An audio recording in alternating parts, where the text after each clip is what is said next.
I'm Margot Pilatus. Welcome to Study English IELTS Preparation. Today we'll travel to Western Australia to take a look at a famous Jarrah Forest.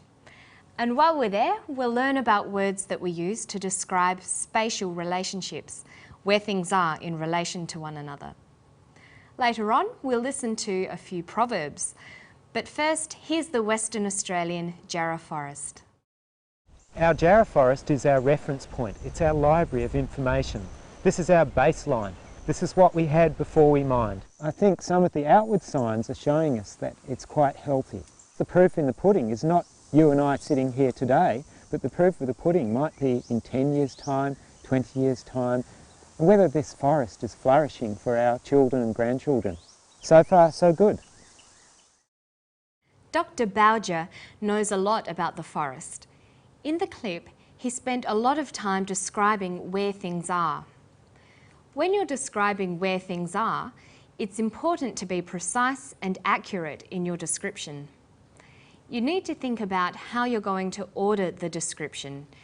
You should try to arrange it in a logical way, according to some kind of pattern. You might describe things in one area at a time, so you can guide your listener through the space. Look at this picture. You could, for example, describe from the top to the bottom, from the left to the right, or from near to far. That is, you could start describing the foreground, the middle distance, and finish with the background. There are no rules on how to describe something. Just make sure that your description is clear and logical. Here is Dr. Bowger again. Notice how he describes the forest area. On our left here, we have a very good example of the Jarrah Forest, the famous Jarrah Forest of Western Australia. And on our right here, we have the contrast, which is the mined area. And on this area, we can see the rehabilitation has occurred about 3 years ago. Dr. Bowger uses descriptions like on our left and on our right. He helps us understand the location of things by using the preposition on, along with a noun phrase. These are preposition phrases. When we want to describe where things are, we usually use preposition phrases. Let's look at some of the common prepositions you can use to describe where things are.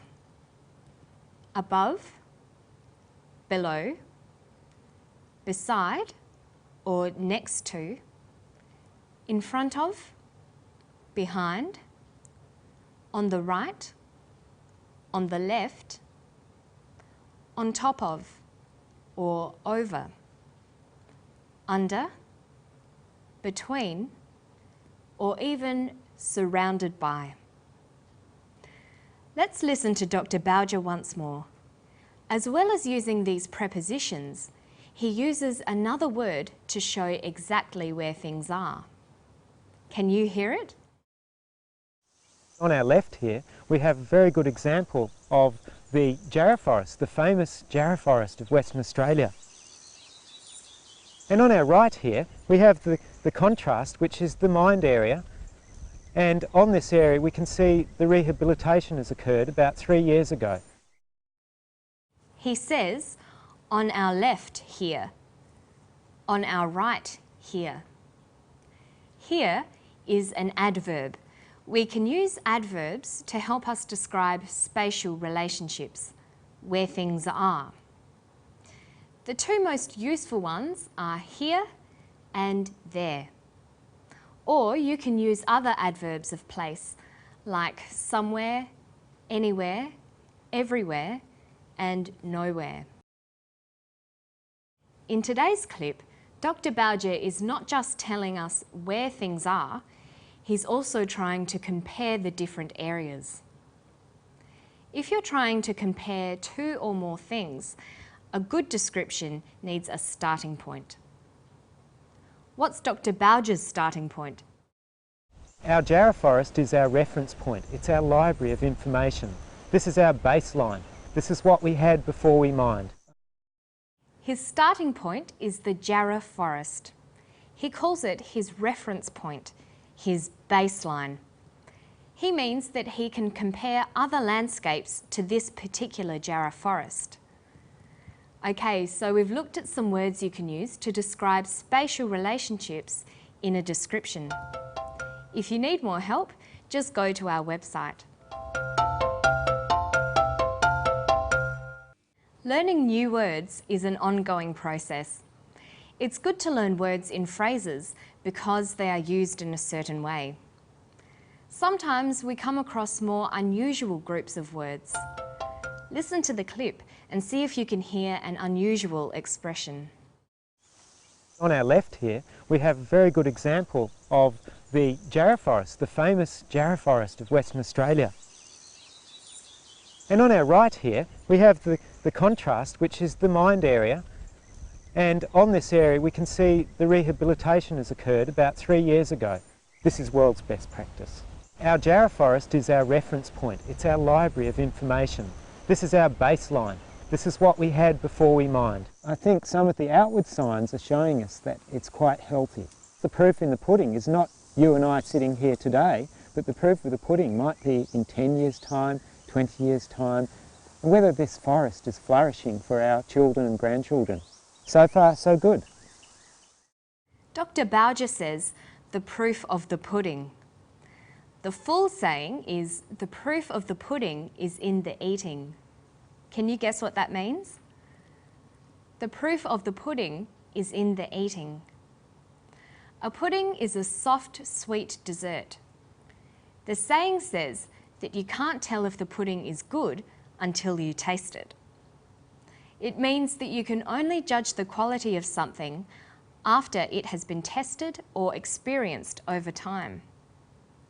So Dr. Bowger means we won't be able to tell how healthy the forest is for a long time. The real test will be how healthy it is in the future. Traditional sayings like the proof of the pudding is in the eating are called proverbs. Proverbs are general sayings that give advice or tell us something about life. Every language has its own proverbs. The Japanese say that getting up early brings you merit.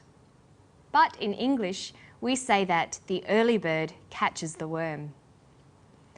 Many proverbs in English come from the Bible or well-known poems.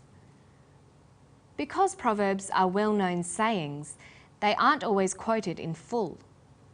For example, people just say, "when in Rome," referring to the old Latin proverb, "when in Rome, do as the Romans do." Listen to Dr. Bowger again. The proof in the pudding is not you and I sitting here today, but the proof of the pudding might be in 10 years' time, 20 years' time, and whether this forest is flourishing for our children and grandchildren. He just says the proof of the pudding. He doesn't say the whole proverb. Proverbs are usually found in informal language. Using them naturally is not easy. The meanings of common proverbs aren't always obvious, so the only way to learn them is to memorize them. Using proverbs takes time, so be patient. And that's all for today. We've looked at describing spatial relationships. We saw how prepositions like on can be useful when describing where things are. Then we tried using adverbs to help with our descriptions. And we looked at proverbs, traditional sayings. So why not go to our website for more on these topics? You'll find the story, transcript, exercises and study notes. Nothing ventured, nothing gained. And I'll see you next time for more Study English. Bye-bye.